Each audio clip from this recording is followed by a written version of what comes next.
कराची के इलाके डिफेंस में बाअसर शख्स के तशद्दुद का शिकार नौजवान ने मुलजिम को माफ कर दिया। जुडिशल मजिस्ट्रेट जुनूबी की अदालत में मुतासरा नौजवान सुधीर ने मुलजिम को शनाख्त किया, लेकिन कहा कि मैंने इसे माफ कर दिया है, अदालत जो चाहे फैसला करे। मजीद जानते हैं डॉन न्यूज के नुमाइंदे शफी बलोच से। जी शफी बलोच, मजीद आगाह कीजिएगा। जी, सलमान फारूकी समेत 2 मुलजमान को अब से कुछ देर कबल कराची की ज़राई अदालत में पेश किया गया, जहां पर पुलिस की जानिब से 2 रोजा जिस्मानी रिमांड की मुद्दत पूरी होने के बाद जो है वो अदालत को आगाह किया गया।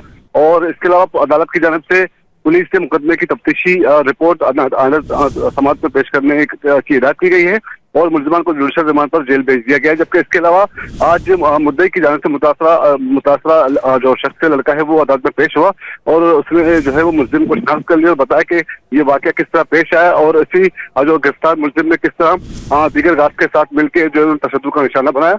और इसके बाद जो है वो पुलिस ने अदालत की जानिब से मुतासरा का बयान कलमबंद कराने के बाद जो है वो मुलजिम को जो है वो जेल भेज दिया गया है। जी शफी बलोच अपडेट कर रहे थे, आपका शुक्रिया।